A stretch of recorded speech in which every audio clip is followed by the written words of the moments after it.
In March 2024, 8 explorers ventured into a remote cave hidden among the rugged terrain of Bukidnon province in the Philippines. They were chasing after what they believed was almost certainly buried treasure. But less than an hour in, their adventure turned to sheer panic. Muffled screams echoed, bodies dropped one by one onto the damp cave floor. This wasn't a landslide. It wasn't a simple accident. It marked the beginning of one of the most chilling underground disasters of 2024.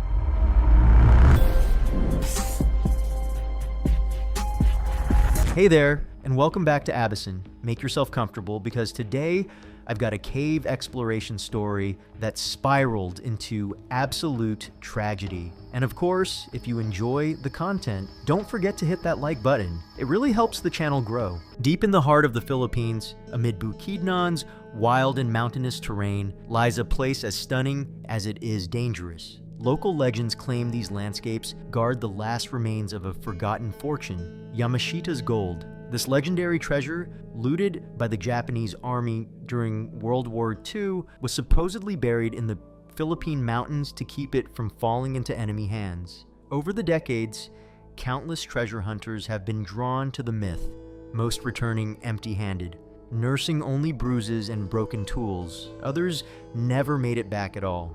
On March 10th, 2024, a group of 8 men decided to confront the mystery head-on. They entered a cave located in Sitio Tinago, in the Cabangan area of Bukidnon. Their goal was clear: uncover the riches they believed were hidden underground. Among them were Bibo, Roni, John, and Doi, along with 4 other companions. Unlike clueless fortune seekers relying on rusty tools and blind faith, they thought they were well equipped for the task. They wore protective clothing and carried gear, but lacked one crucial thing: experience. None of them were trained cavers. None truly understood the risks that come with underground exploration. That Sunday, without proper technical knowledge or legal permits, they stepped into the cave with hope written all over their faces. As they descended, the air grew heavier. Their flashlights barely pierced more than a few feet ahead. Behind them, the cave's entrance faded into darkness. Excitement grew with every step forward. For weeks they had studied old maps, cross-referenced cryptic notes, and followed whispers of buried treasure. Everything pointed to that cave, secluded and forgotten, where, according to the stories, soldiers had once buried chests of gold. They were sure they had found the right place. They began digging right away. Time passed, and the only sounds were metal scraping against stone. The air was cold, yet sweat dripped down their faces. They took turns digging, going deeper with each minute. Then one of them hit something odd. A metallic clang echoed through the chamber. Not the muffled thud of soil or rock. It was different. Everyone froze. No one spoke. Hearts pounded. With trembling hands, they knelt and began clearing the dirt carefully. Inch by inch, something began to emerge. A corroded metal surface buried beneath the earth. 1,000 thoughts raced through their minds. They grabbed tools and tried to pry the box free from the hardened soil. That's when everything unraveled. A faint hissing came from the disturbed ground. At first, it was barely noticeable, a thin wisp of smoke rising slowly, but within seconds, more smoke started to pour out. Thick, dark, and pungent, it burned their throats. They stumbled backward, coughing, eyes watering. Panic set in. This wasn't just smoke. It was something toxic, and it wasn't stopping. They barely had time to react. The acrid stench spread fast, searing their nostrils, drying out their mouths. Their lungs began to fail. Vision blurred. In seconds, what had been a path to fortune turned into a death trap. Some scrambled to retreat, clutching their faces, gasping for air. Others dropped their tools, their limbs weakening, their movements sluggish. It was carbon monoxide, invisible, odorless, and deadly. But they didn't know that yet. Roni was the first to fall. He had been pushing ahead, eyes fixed on the exit, when his legs buckled. He hit the ground hard, coughing violently, hands gripping his throat as he struggled for air that wouldn't come. The smoke had grown too thick. Bibo stumbled just ahead, feeling along the wall for direction, but his strength was draining fast.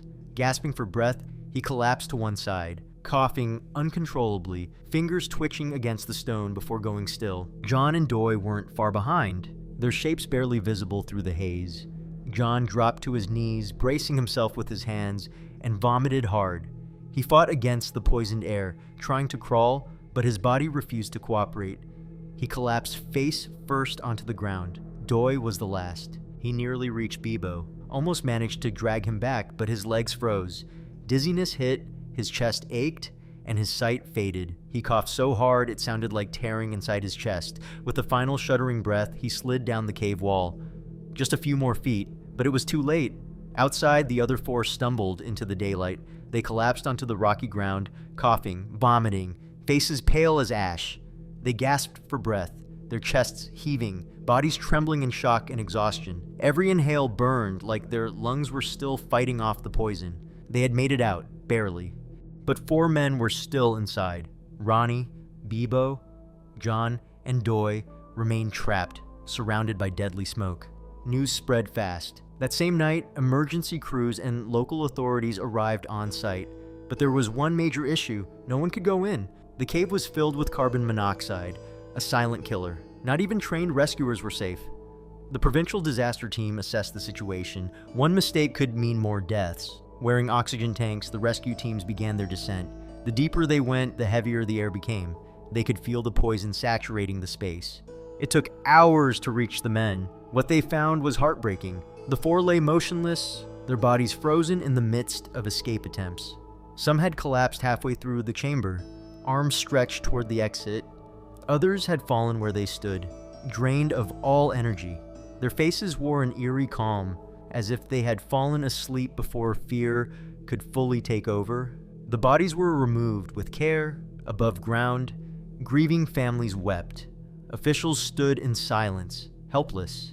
The cave that had promised treasure had delivered only tragedy. Investigators tried to determine the cause of the gas leak. Some believed the men had triggered an old wartime trap designed to release poison on intruders. Others thought it was a natural carbon monoxide buildup, trapped underground for decades due to decomposing organic matter. Whatever the cause, the result was the same: devastating loss. The survivors were hospitalized with severe carbon monoxide poisoning. One of them, his voice barely audible, later said, "It happened so fast. One moment we were digging, the next everything went black." Authorities renewed their warnings. Illegal cave exploration is dangerous and forbidden. Chasing legends can lead to irreversible loss. Still, the myth of Yamashita's gold lives on, even after the deaths, some believe. Some claim the men found something before the gas claimed them, and some are already planning to return. The caves of Bukidnon remain untouched. The chamber where those men fell is now a place of silence, yet the same stories that brought them there continue to circulate. And somewhere, right now, others are getting ready to descend, convinced they'll succeed where so many failed. But the earth remembers, and it doesn't give up its secrets easily. If you found the story intriguing, wait until you see the one now showing on your screen. What started as another simple adventure turned into something far worse. Drop a like if you enjoyed the video, and subscribe if you want more stories like this. Thank you so much for watching, and I'll see you in the next one.